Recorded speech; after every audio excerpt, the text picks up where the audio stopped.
자, 161페이지예요. 부동산 물권 변동인데요.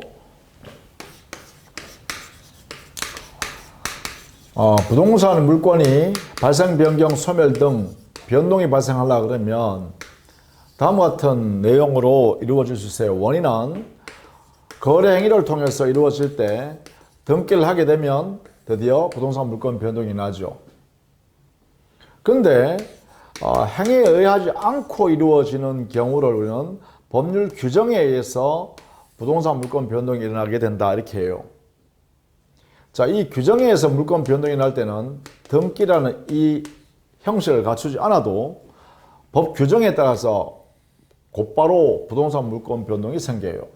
자, 이런 면에서 결국은 부동산 물권 변동이 발생하는 것은 등기를 함으로써 부동산 물권 변동이 생기는 경우와 등기를 하지 않아도 부동산 물권 변동이 생기는 경우로 크게 나눌 수 있죠. 이렇게 나눌 수 있습니다. 자, 이것을 우리는 민법에서는 186조에서 규율을 해놨고, 여기에 관한, 즉 법률 규정에 의한 부동산 물권 변동에 관해서는 민법 187조에서 각각 규율을 하고 있습니다. 자, 우리 먼저 161페이지에 가면 법률 행위에 의한 부동산 물권 변동, 바로 이거죠. 법률 행위에 의한 부동산 물권 변동. 거기에 186조 조문 보시죠. 부동산에 관한 법률 행위로 인한 물권의 득실 변경은 등기하여야 그 효력이 생긴다. 바로 이 부분이다, 그죠? 등기하여야 효력이 생긴다. 형식, 일정한 형식을 갖추어야 드디어 부동산 물권 변동이 생기는 영역이죠. 그래서 우리는 186조를 우리는 형식주의다, 이렇게 표현하죠. 여기에 있는 등기가 부동산 물권 변동이 발생하기 위한 성립 요건이죠. 그래서 이것으로는 성립 요건주의를 취했다. 자, 여기 성립 요건으로서 등기가 필요하다, 이 말이죠. 이렇게 형식주의, 등기라는 형식을 갖추는 것, 또 성립요건주의, 등기를 성립요건으로 하고 있는 것, 이런 입장을 만든 최초의 나라가 독일 민법입니다. 그래서 그 독일 민법에 근거하여 이러한 법 원리를 만들었다 해서 독법주의라고 합니다. 그래서 이러한 내용을 전부 다 독법주의, 이렇게 표현합니다. 그래서 우리나라 186조 법 조문의 성격은 형식주의다, 성립요건주의다, 독법주의를 취하고 있다 해도 전부 옳은 말이다 라는 것을 먼저 알아두시기 바랍니다. 자, 그러면 등기를 해야 부동산 물권 변동이 나는 것, 등기를 하지 않아도 부동산 물권 변동이 나는 것, 이 두 개 선상에 이렇게 놓여 있는 것, 견해 대립이 있거나 판례가 있는 내용 해당되는 것이 162페이지에 있는 양갈로 3번입니다. 186조에 의한 물권 변동인지 187조에 의한 물권 변동인지 문제가 되는 경우 해놨죠. 그것은 곧 등기해야 부동산 물권 변동이 나는지, 아니면 등기를 하지 않아도 부동산 물권 변동이 곧바로 생기는지, 그 각각의 사유를 살펴보자, 이런 것인데, 먼저 기업, 원인 행위가 무효 취소된 경우 했죠. 자, 여기에 이 원인 행위를 어떻게 쓰냐 하면 죽고코요, 이것은 매매라고 생각하시면 됩니다. 매매. 이렇게 원인 행위인 매매 계약이 이게 무효가 되거나 취소가 되었다. 물론 니에 있는 니연까지도 같이 해도 좋습니다. 니연, 이 매매가 어떤 사유로 인하여 해제가 되었다. 이렇게 되면 여기에요, 학설 대리번은 있으나 우리 판례 정리를 딱 해놓으시기 바랍니다. 판례는 자, 매매를 통해서, 자, 원인 행위인 매매를 통해서, 자, 매도인 가지고 있던 소유권, 이것을 매매를 통해서 이렇게 매수인 앞으로 이전 등기를 해줬다는 것이죠. 자, 매매 계약이 유효한 상태에 있다가 무효 사유가 있거나 취소가 됐거나 또는 해제가 됐다. 그래서 매수인 앞에 소유권 등기가 이렇게 이전 등기되어 있는 상태에 있다가 알고 보니까 무효 취소 해제로 인하여 이 매매 계약이 어떻게 돼요? 종구적으로 무효가 되어버리죠. 취소가 해도 무효, 해제를 해도 무효가 됩니다. 그러면 유효한 매매계약에서 무효인 매매계약으로 바뀌어버리면 어떻게 되냐? 라고 하면 여기에 우리는 이렇게 해석합니다. 첫 번째, 소유권은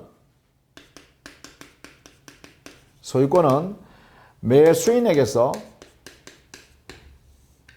매도인에게로 곧바로 즉시 어떻게 해요? 복귀된다. 복귀. 여기에. 자, 소유권 자체는 매수인 앞에 있던 소유권이 매도인한테로 여기 와 있다. 이렇게 해석하는 거예요. 이걸 즉시 복귀된다. 이렇게 해석합니다. 판례는 판례 태도입니다. 첫 번째.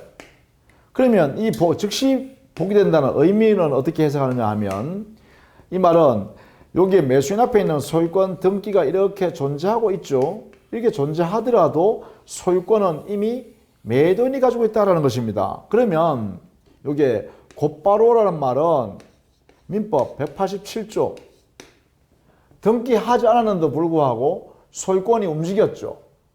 매수인 앞에 있는 소유권이 매도인 앞으로 옮겨졌죠. 그러니까 187조가 적용된다 이래 되겠죠. 요 의미가요. 이렇게. 자, 매매계약을 취소한다. 매매계약을 해제한다. 적법하게. 그러려면 매수인 앞에 있는 소유권이 등기가 여기 있음에도 불구하고 소유권은 매도인 앞으로 넘어와서 소유권이 이렇게 존재한다라는 것입니다. 이게 바로 곧바로 복귀. 이걸 당연 복귀라고 하겠죠. 이 말에는 등기를 하지 않아도 소유권은 원래 상태인 매도인한테로 복귀되어 있다 이런 뜻입니다. 그러면 여기서는 어떤 의미가 있냐? 여기서는 자, 요 두 가지 의미를 합치면 취소하고 해제해버리면 물권 변동이 발생하죠. 을 소유권에서 갑 소유권으로 이렇게 변동이 생기죠. 그것이 187조에 의해서 이루어지죠. 등기하지 않았음에도 불구하고 여기에 소유권이 생겼다. 이 말입니다. 자, 두 가지. 자, 그 다음에 세 번째. 그러면 갑이라는 사람이 소유자인데 을이라는 사람은 소유권 등기를 가지고 있죠. 이렇게. 그러면 이 소유권 등기는 어떤 소유권 등기냐? 소유권이 없는 상태로 등기되어 있으니까 무효인 등기에 불과하죠. 그래서 여기 있는 갑은 소유권에 기해서 이 등기, 무효인 등기를 말소 청구할 수 있겠죠. 말소 청구권을 행사할 수 있습니다. 이때 이 말소 청구권의 성질이 소유권에 의해서 행사하는 것이니까 이것은 소유권에 의한 물권적 청구권의 성질을 갖게 되고 이 소유권의 물권 청구권은 방해 제거 청구권에 해당됩니다. 방해 제거 청구권에 해당된다. 자, 요게 말소 청구권의 성질입니다. 매도인은 소유권에 기해서 등기 말소를 청구할 수 있다 이 말입니다. 이때 말소 청구권은 소유권에 기해서 행사하는 거니까 물권적 청구권이다 이 말입니다. 이 물권 청구권의 청구의 내용은 방해 제거를 청구하는 것이죠. 이렇게 해석합니다. 이렇게. 자, 이 부분을 반드시 알아두셔야 돼요. 세 가지. 그러므로 유효한 매매 계약인 원인 행위를 취소하거나 해제함으로써 무효가 되어버리면 매수인 앞에 소유권이 넘어갔던 것이 당연히 소유권은 당연 복귀한다. 소유권은 당연 복귀한다. 이 말 속에는 민법 187조에 의해서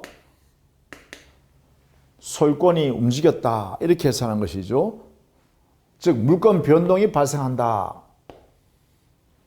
이렇게 됩니다. 그래서 기업과 니은 총정리하면 매매계약을 취소하거나 해제하면 매수인 앞에 있는 소유권이 매도인 앞으로 당연히 복귀된다. 따라서 매수인이 가지고 있는 등기는 무효인 등기다. 그러므로 매도인은 소유권에게서 자기가 취득하고 있는 소유권에게서 등기 말소를 청구한다. 요 세 가지를 반드시 알아둡니다. 요 세 가지를. 요 세 가지. 여기에 교재에는 학설이 막 대립되어 있고 판례가 나와 있고 막 이렇게 복잡하게 되어 있지만 여기서 우리 시험에서는 이렇게 정리를 간단하게 합니다. 이렇게. 매매 계약을 매도인이 매수인 앞으로 대금을 받고 소유권 이전 등기를 해준 상태에서 만약에 그 매매 계약이라는 법령이 안에 적법한 사유에서 취소하고 적법한 내용으로 해제했다라고 하면 매도인이 그렇죠? 매도인이 이렇게 했다면 우리 판례는 당연히 그 소유권은 매수인 앞에 있는 소유권이 매도인 앞으로 당연 복귀된다. 이렇게요. 당연 복귀되기 때문에 등기할 필요 없이 소유권이 이미 매도인 앞으로 복귀되어 있기 때문에 187조가 적용되는 것을 말한다. 그래서 187조에 의한 물권 변동이 발생한 것이다. 이렇게 해석하는 것이고, 그러므로 매도인 갑은, 그렇죠? 매도인 갑은 매수인 앞에 있는 이 소유권 등기를 말소 청구할 수 있는데, 이 말소 청구권은 소유권에 의한 물권적 청구권으로서 방해 제어 청구권을 행사할 수 있다. 요 세 가지는 반드시 알아둡니다. 아주 중요합니다. 공식처럼 외워둡니다. 이렇게 외워둡니다. 자, 그렇게 되면 거기에 동그라미 1번에 관한 내용을 전부 했습니다. 그 다음에는 163페이지에 가면 거기에 3번 동그라미 재단법이 설립에 있어서 출연재산의 기속 시기가 있습니다. 여기도 중요한데요.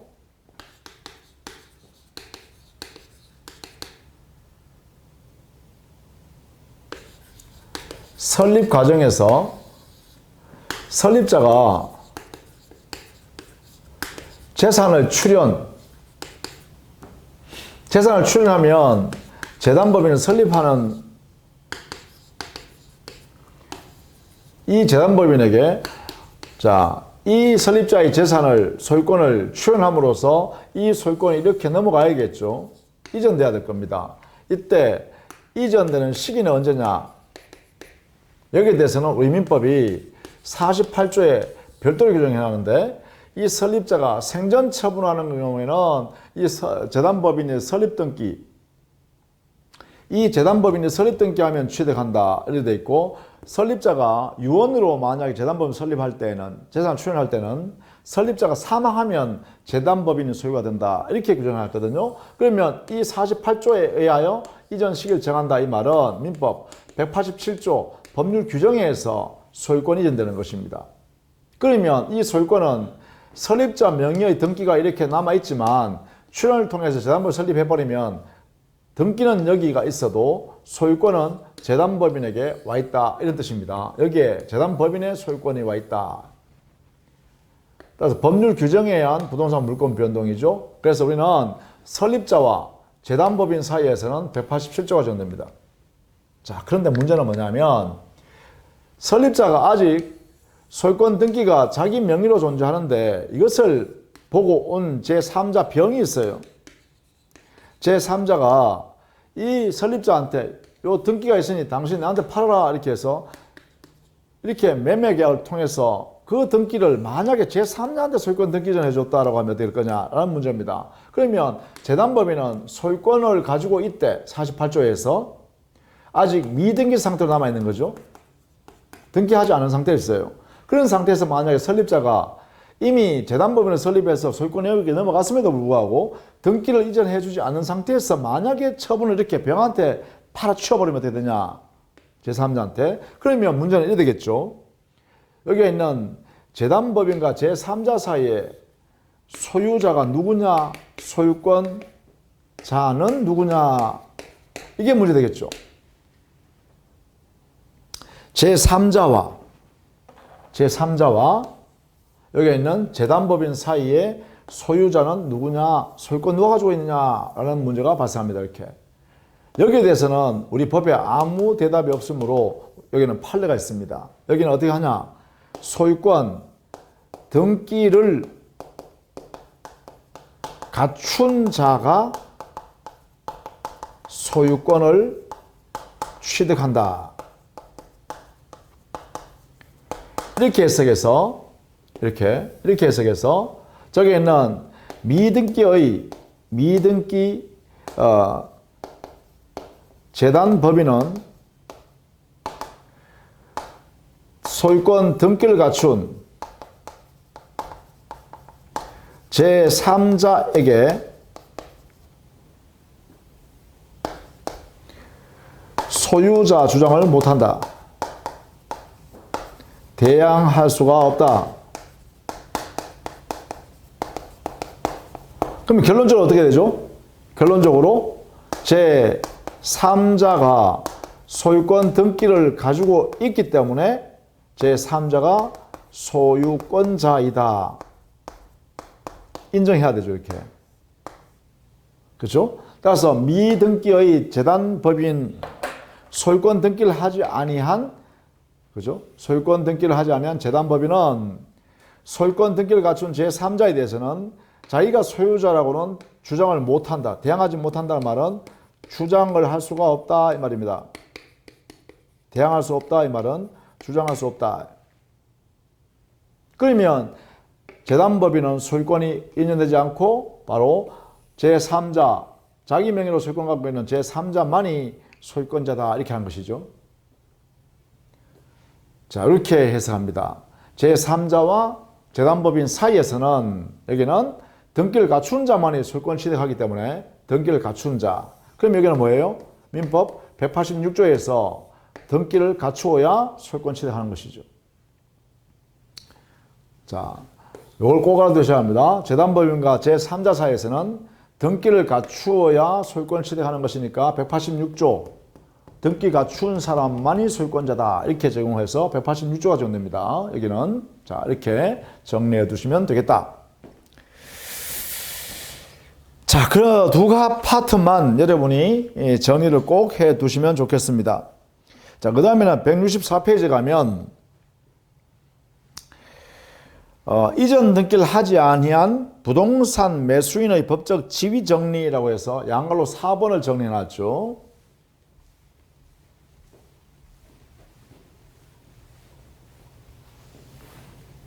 그 부분도 역시 우리 시험에 자주 나오는 단골 메뉴입니다. 그래서 꼭 이것도 정리를 해 두세요. 자, 페이지 164페이지에 양갈로 4번. 이전 등기하지 아니한 부동산 매수인의 법적 지위. 이 내용은 이런 거죠. 갑이 당의 토지 소유자입니다. 소유권을 가지고 있는 소유자입니다. 그런데 을한테 매도했습니다. 이렇게. 따라서 여기 갑은 매도인이 되고 을은 매수인이 되겠죠. 이렇게. 을은 갑에게 대금을 지급하고 이렇게 대금 지급을 했으니까 토지를 인도받았겠죠. 그래서 토지 인도받아서 매수인 을이 토지를 점유하여 사용하고 수익하고 있는 중입니다. 그런데 이 을이라는 사람 매수인이 자기 앞으로 등기 이전을 하지 아니한 상태에서 이렇게 사용 수익하고 있다 이 말이에요. 자, 그러면 우리는 항상 거래 행위를 했으면 소유권 이전하기로 매매 계약을 했으면 반드시 등기를 해야 소유권을 취득하죠. 그럼 여기에 첫 번째 이 사례에서 첫 번째는 을이라는 사람은 매수인 을은 소유권을 취득하지 못했습니다. 따라서 여전히 매도인 갑이 소유권을 보유하고 있죠.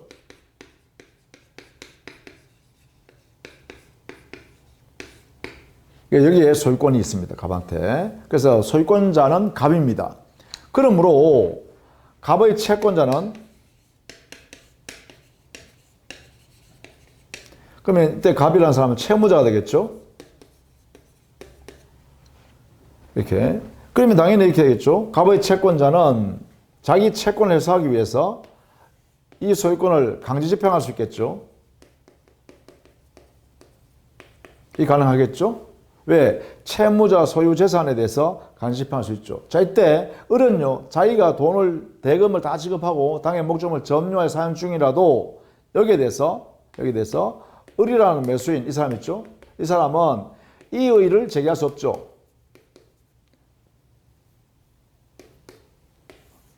할 수가 없습니다. 대금을 지급하고 당의 목적 부동산인 토지를 점유하여 사용 중에 있는 매수인이라 하더라도 이때는 소유자가 아니기 때문에 소유권, 법적으로, 민법적으로 소유권자가 아니기 때문에 이의를 제기할 수 없습니다. 내 소유물인데 왜 거기에 집행하니? 이렇게 못한다는 것이죠. 자, 이거 첫 번째입니다. 자, 등기 전하지 않았으므로 소유권은 여전히 갑이 가지고 있다. 그럼 이때 을이라는 사람이 가지고 있는 권리는 뭐냐? 단순히 갑 매도에 대해서 소유권 이전해 달라고 등기 청구할 수 있을 뿐이죠. 등기 청구권이 존재하게 되고 이 등기 청구권은 채권적 등기 청구권이죠. 요 소유권 이전 등기 청구권은 채권적 청구권입니다.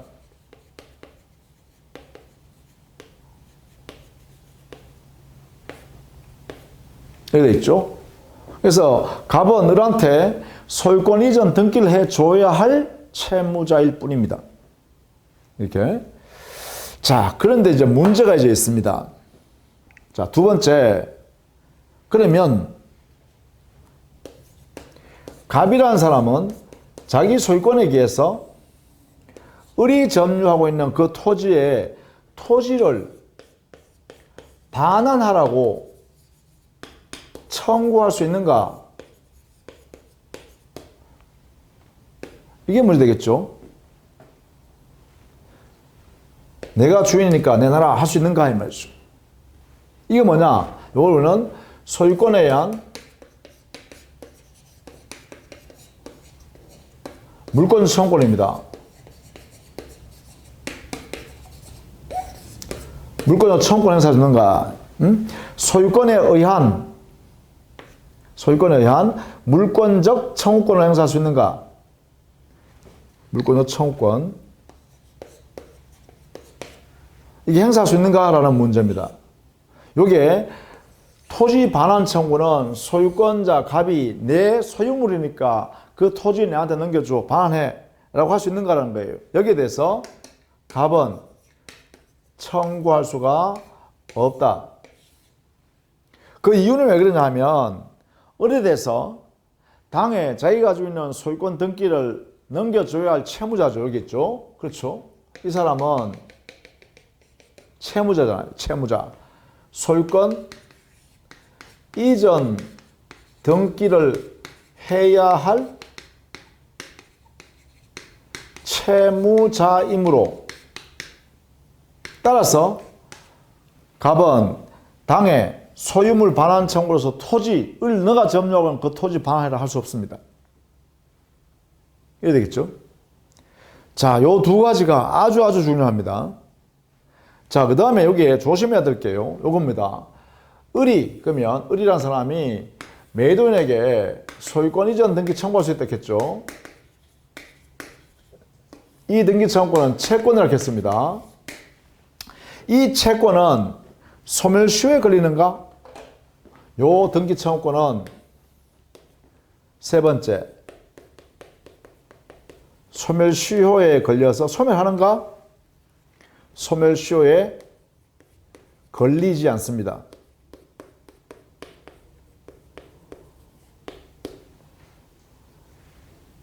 5년, 10년, 20년이 지나도 여전히 을은 갑에 대해서 소유권 이전 등기를 청구할 수 있다. 소멸시효에 걸리지 않기 때문에. 채권적 청구권의 채권이지만 이는 소멸하지 않는다 이 말이죠. 소멸시효에 걸리지 않기 때문에 소멸하지 않습니다. 이 권리는. 자, 왜냐하면 이 매수인이 당의 목적물을 점유 사용하고 있다는 것은 이 등기 청구권이라는 권리를 계속 채무자한테 행사하고 있잖아요. 이 사용하고 있다는 자체가. 그래서 이 권리를 행사하고 있기 때문에 소멸시효에 걸리지 않고 그대로 존속한다. 이렇게 되는 것이죠. 자, 그러면 다시 질문이 생겨요. 만약 여기에 을이라는 매수인이 다시 미등기 상태에서 전매하면 어떻게 될까? 이런 문제입니다.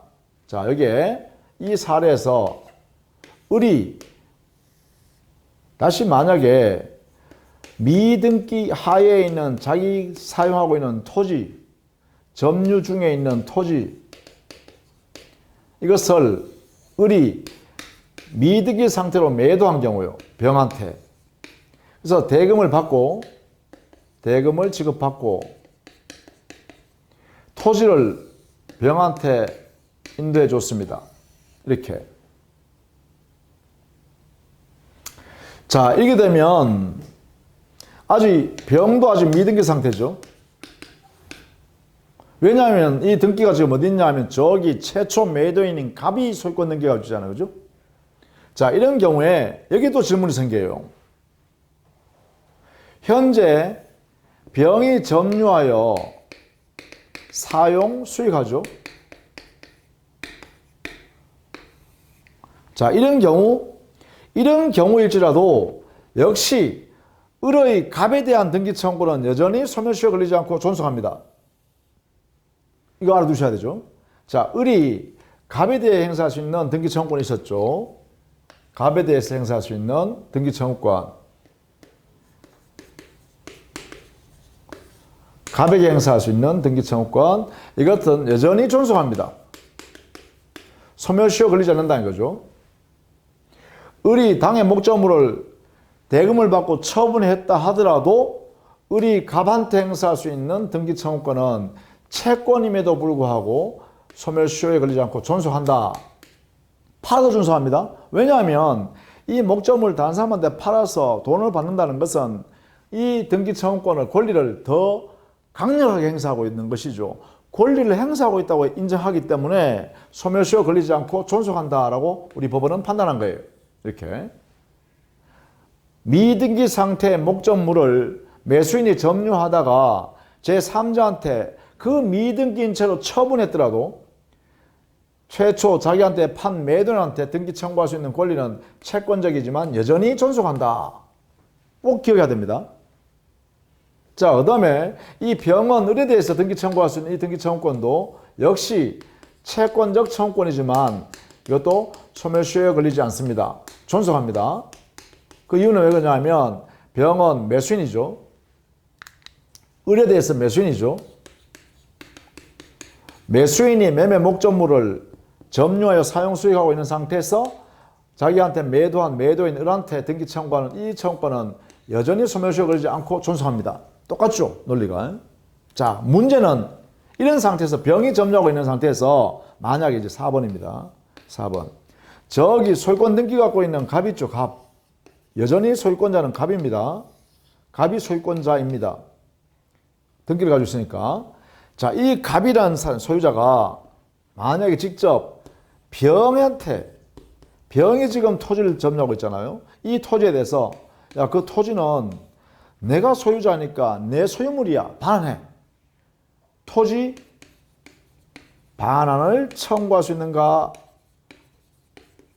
이게 문제 되겠죠. 이 토지 반환 청구권도 역시 뭐예요? 소유권에 의한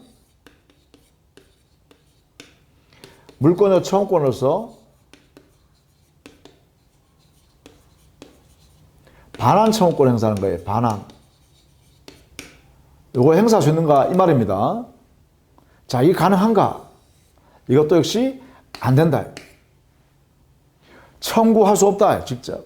이유는 왜 그러냐면 결국은 병이 가지고 있는 이 소유권은 을한테 넘겨줘야 될 뿐만 아니라 이 병이 취득하고 있는 권리는 을의 사용, 수익할 수 있는 권리를 자기가 가져왔죠. 승계받았죠. 자, 이때 을의 사용 수익권은 갑의 반환 청구에 대해서 거절할 수 있는 권리가 여기에 포함되어 있죠. 거절이 가능하죠. 이 청구권이 허용되지 않죠. 그러면 이 청구권은 이 사용 수익 권능 을의 권리를 병이 가지고 있으니까 이 사람도 사용 수익 권능이 그대로 존속하고 있고 여기는 거절 권능이 그대로 들어있죠. 그러니까 당연히 병에 대하여 갑이 당의 목적물은 내 거니까 반환해라 하는 권리는 행사할 수 없다. 따라서 여기는 거절이 가능하다 이 말이죠. 반환 청구할 수 없습니다. 이해 되겠죠? 그래서 어쨌든 간에 종구적으로 매수인이 당의 매매 목적물을 인도받아 점유하고 있는데 그 부동산을 매수인이 아직 미등기 상태에서 점유하고 있다면 첫 번째, 당의 매도인한테 등기 청구할 수 있다. 채권 청구권이다. 다만 그 채권 청구권인 등기 청구권은 소멸시효 걸리지 않는다. 이거죠. 그 다음 두 번째, 매도인은 소유권을 가지고 있대. 그 소유권을 행사해서 그 매수인이 점유하고 있는 목적물을 반환을 청구할 수 없다. 왜 그러냐? 반환해 줘야 할, 오히려 당의 목적 부동산에 대한 소유권을 이전해 줘야 할 당사자인 채무자다. 그러므로 반환 청구 못한다. 더 나아가서 만약에 매수인이 다시 미등기 상태에서 그 매매 목적물로 사용해서 제3자한테 처분했다면 여전히 그 매수인이 종전의 매수인이 매도인한테 등기 청구할 수 있는 등기 청구권은 그대로 존속한다. 뿐만 아니라 현재 매수한 매수인이 점유하고 있는 이 등기 청구권도 역시 존속한다. 그러면 문제가 뭐냐? 최초 매도인이 소유권을 가지고 있는 상태니까 지금 현재 매수인 병에 대해서 전매되어서 인도받아서 점유하고 있는 제3자인 병 매수인에 대해서 반환 청구를 직접 최초 매도인이 반환 청구할 수 있는가? 안 된다. 왜 안 되냐면 최종으로 제일 마지막으로 산 이 매수인은 그 전에 있는 매수인이 사용 수익권을 그대로 가져왔기 때문이다. 그 사용 수익권에는 최초 매도인인 갑의 반환 청구에 대해서 거절할 수 있는 권리가 그 안에 포함되어 있으므로 여전히 병은 갑의 반환 청구에 대해서 거절할 수 있다. 이해 되겠죠? 그래서 병의 점유한 이 토지는 저기에 있는 매도인인 갑이 소유권에게 해서 반환 청구를 할 수 없습니다. 이해 되겠죠? 그러면 병은 어떻게 하면 되겠죠? 병은 이때 병이라는 사람은 을을 대위하여 갑에 대하여 갑에게 소유권 이전 등기를 청구할 수 있다. 순차적으로 해오는 거죠. 순차적으로. 그죠? 순차적으로. 을을 대위해서 갑에게 소유권 이전 등기를 해라! 라고 할 수 있다는 거죠. 이렇게 병은 대위를 통해서 합니다. 대위. 이렇게 합니다. 자, 이렇게 해서요. 이 부분은 중요하니까 꼭 알아두셔야겠습니다. 그 다음에 동그라미 2번에 거기에 법률 규정에 의한 부동산 물권 변동으로서 여기에 187조에 관한 이야기인데요. 187조는 여러분이 암기를 좀 하셔야 됩니다. 시험을 보기 위해서요. 거기 187조 164페이지 하단에 보시면 상속, 공용주행수, 판결, 경매, 기타 법률의 규정에 의한 부동산에 관한 물권의 취득은 등기를 요하지 아니한다. 그러나 등기를 하지 아니하면 이를 처분하지 못한다. 라는 187조. 이것도 강행 규정입니다. 등기 없이 법률 규정에서 당연히 부동산의 물권이 취득된다 했죠. 등기 없이도. 자, 이때 이 규정의 내용을 보니까 상속, 공용징수, 판결, 경매, 기타 법률 규정, 규정에 의해서 부동산 물권을 취득할 때는 등기를 요하지 않는다. 그 취득한, 등기 없이 취득한 물권을 처분할 때는 등기하여야 하고 등기하지 않으면 처분하지 못한다 해놨죠. 자, 상속의 경우는 피상속이 사망한 때 곧바로 상속인한테 소유권이 넘어갑니다. 재산권이. 등기 없이. 공용징수는 수용일 날짜에 수용일에 원칙적으로 국가나 또는 공공단체나 또는 그 사업자한테로 소유권 넘어가 버립니다. 등기 없이. 여기에 판결은 형성 판결이 확정된 때입니다. 형성 판결에 한합니다. 이행 판결이나 확인 판결은 져야 됩니다. 형성 판결 대표적인 게 뭐냐? 공유물 분할 판결이에요. 우리가 나중에 뒤에서 배웁니다.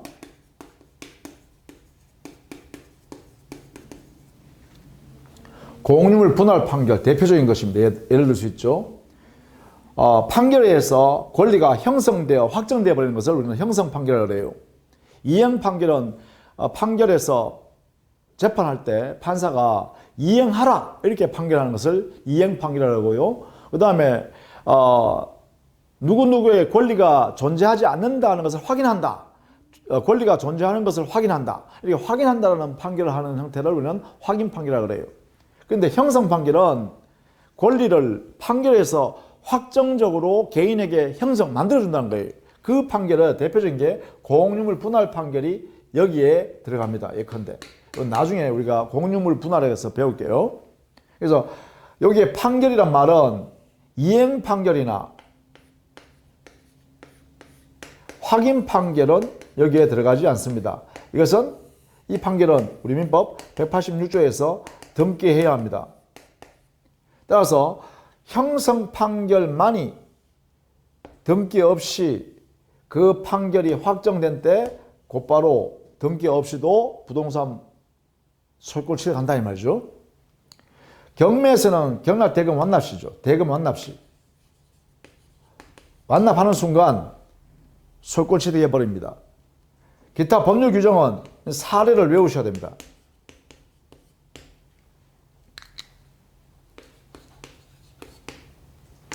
법률 규정에 의한 부동산 물권 변동.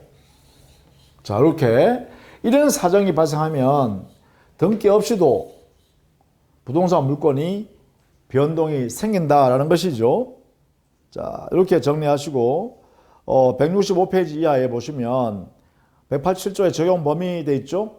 상속, 사망시에, 공용징수, 수용기일에, 그 다음에 3번에 판결, 형성 판결에 한한다. 두 번째 주에 있죠. 그 형성 판결이 확정된 때, 그 밑에 다섯 번째 주에 가면 형성 판결 예로서 사행위 취소 판결과 공유물 분할 판결 뭐 이런 등등이 있다 이랬죠. 그 다음에 경매, 다음 페이지 보시면 경매, 경락대금 완납한 때에 발생하고, 이때 경매는 공적 기관에서 하는 공경매 하나입니다. 그 다음에 기타 법률 규정에 의한 부동산 물권 변동, 동그라미 5번에 있죠. 이 부분은 여러분이 암기를 해 두셔야 됩니다. 법률 규정, 예컨대 거기에 기역에서 시효까지 있죠. 이것은 여러분이 꼭 암기해야 됩니다. 그 중에서도 기역, 니연, 디귿, 기역, 니연 정도 하고, 리얼, 미엄, 비옵, 이런 것은 반드시 알아두셔야 됩니다. 반드시. 이런 것은 법률 규정에 의한 부동산 물권 변동이 발생했으니까 등기하지 않아도, 예컨대 이전 등기나 변경 등기나 말소 등기하지 않아도 발생한다라는 것이죠. 여기에 이거 외에도 이런 것도 첨부 되겠죠. 여기에다가 시효 2형에 건물 전세권의 법정 갱신된 경우, 여기도 역시 이 건물 전세권이 변경이 이루어지는데 등기 없이도 변경이 이루어졌다 이런 이야기입니다. 2형 추가할까요? 이렇게 이런 것들은 여러분이 자주 보셔가지고 시험에 나오면 이거는 등기가 없이도 물권 변동이 난다 이렇게 찾아낼 수 있어야 합니다. 자, 그 다음에 166페이지 이하에 있는 내용들은 명인방법 정도 보시면 되겠어요. 167페이지에 명인방법. 명인방법을 공시할 수 있는 물건은 거기에 수목의 집단이나 수목, 또 미분리 과실. 미분리 과실이라는 것은 그 나무에 열려있는 상태의 과실이죠. 그러니까 수확하기 전에 과실을 말합니다. 잎도, 이거는 논에 벼가 익었는 상태에 있는 거 있죠. 아직 수확하기 전에 논에 있는 벼. 그 다음에 인삼, 이런 것들을 말합니다. 그 다음에 명인방법으로 공시할 수 있는 물권은 뭐냐? 소유권이 하나입니다. 소유권. 그 다음 명인방법을 하기 위한 요건은 특정하고 대상물을 특정할 수 있어야 되고 특정성, 그리고 시간적으로 소유자가 누구라고 계속 보여줄 수 있는 시간적 계속성이 있어야 돼요. 그래서 이 명인방법은 그래야 물건은 이 물건에 대한 소유권을 공시하는 것입니다. 그리고 관습법상 인정되는 제도이다. 물건은 수목이나 수목의 집단, 미분리 과실, 농작물 뭐 이런 것들이죠. 거기에 대한 소유권을 공시하는 방법인데요. 이 소유권을 공시하려고 하면 어떻게 해야 되냐? 방법은 대상물을, 요 물건을 특정할 수 있는 성질이어야 되고, 그 다음에 소유권 관계를 계속 알 수 있도록 보여주는 계속성이 있는데야 합니다. 이 두 가지를 최소한 갖추어야 명인방법이라고 할 수 있다. 그래서 명인방법은 특정되어 있는 것이 아닙니다. 이 두 가지 성격을 모두 갖추면 가능하다라는 것이죠. 자, 그런 내용으로 정리를 좀 해두시면 되겠습니다. 자, 다음 시간에는요, 동사물권 변동에 관한 내용을 살펴보도록 하겠습니다. 자, 수고했습니다.